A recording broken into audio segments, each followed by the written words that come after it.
Hey everyone, it's me, the How-To Homemaker. So this is my project for the week, just a front door sort of message center that I found at Value Village for $3.99.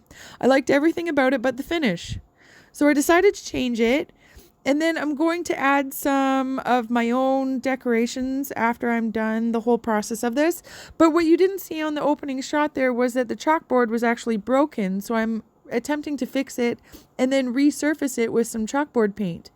Now you can get a kit for like $35 here in Canada, but I ended up finding a spray can for 10. So that's what I ended up going with. Now my lesson here, I got to tell you guys, make sure that you tape more than I did because you don't see it yet, but there's actually spray paint on the cork board as well as some areas on the wood, which I was very disappointed about. It's very easily avoidable. So now my next step here was to tape off the cork board and then the other section on the left because I'm going to stain the wood. The chalkboard paint is still kind of fresh, so I'm leaving it to dry for the evening, but also I ended up doing a lot of work off camera on the chalkboard because at this point right here, I decided it was still a little bit too bumpy for my liking. So I redid the whole entire surface with Drydex, which is what I had on hand at the time. But if I did it again, I would definitely use drywall mud if I could.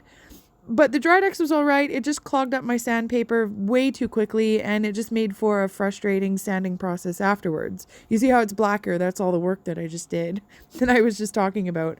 Now, I still have to sand off the wood. You can see on the left hand at the top there and on the right hand at the top. It's a little bit black. That's from the spray paint, the chalkboard spray paint. So I'm going to sand that off, and then I think I came up with somewhat of a clever solution for the corkboard side. I found this at dollar store for like $3, so I'm just cutting it to fit now before I stain the wood and get it all sticky, and then it won't go properly. Now, the stain went on pretty good. I do a little segment at the end of the video to talk about how to stain if you've never stained something before, just to give you a bit of a grasp, and because a lot of this you have to just attempt it yourself. You just have to go out and get it and then do it.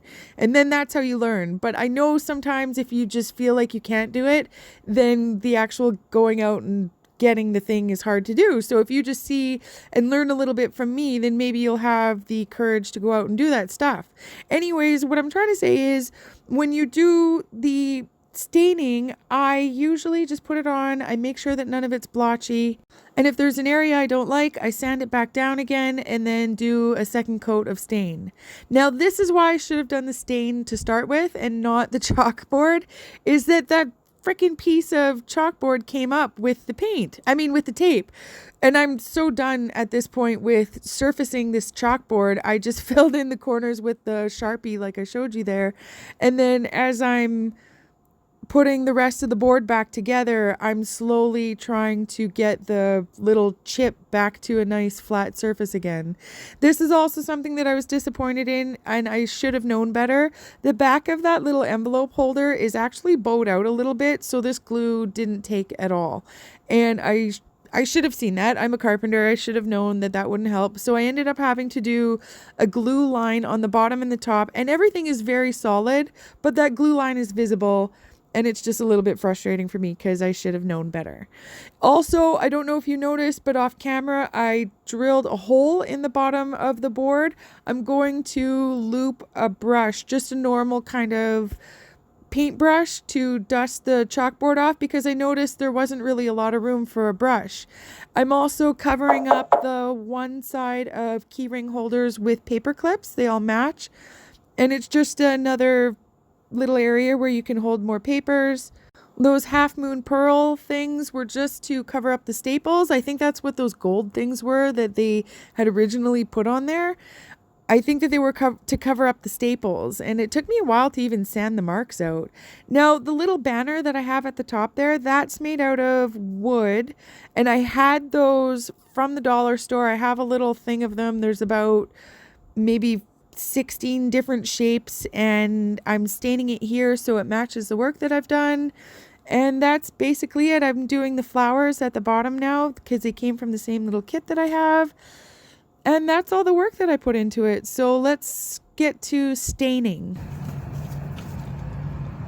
So basically, after you have your piece of wood sanded down to the desired softness that you want to get it to, you have your setup like this. I don't mind getting this dirty, but normally you should probably put newspaper or something under there.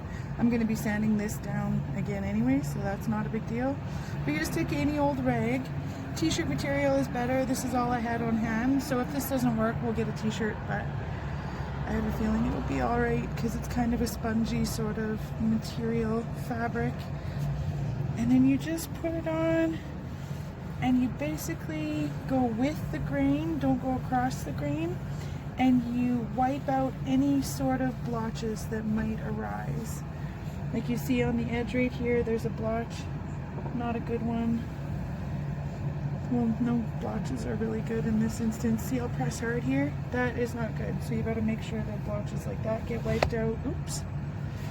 As you go along. And when you're sanding, make sure that you start off with a really heavy grit, like say a 60 grit, to make sure that you get down a lot of the grains and stuff like that. But then change the grit to an 80 and then to 100 and then to a 120, and you can even go more fine than that to get a really nice smooth finish that will accept the stain. I'm using a polyurethane stain right now, so you apply this twice and it's good to go in most applications. This will be, you'll see this piece of wood in a different video. I'm fixing my Auntie Cindy's bathroom up a little bit. She had a tub put in, but there's a great big open hole along the faucet side of her tub, so I'm just doing a decorative piece of wood in the area, and this is it. So yeah, you just gotta, you see there was a little blotchiness here, there's a little bit up here. You just gotta make sure you don't leave any of that. And if you have to, flip it to a clean side of your cloth just to get that blotchiness out, because you will be doing 2 layers of this. Yeah.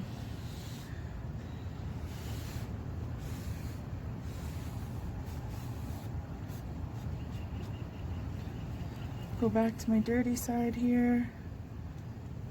Once I had to stain, oh my gosh, it was so much work. And I was so mad because I didn't know how to stain yet. But they just gave me a jar of gel stain and told me to go, oops, sorry, I shook the thing there. Told me to go sand and stain a handrail that was like maybe 12 floors tall. Oh, it was so much work. A really dark stain too. Oh. But coming into it, I learned a lot about staining. A little bit too much, really.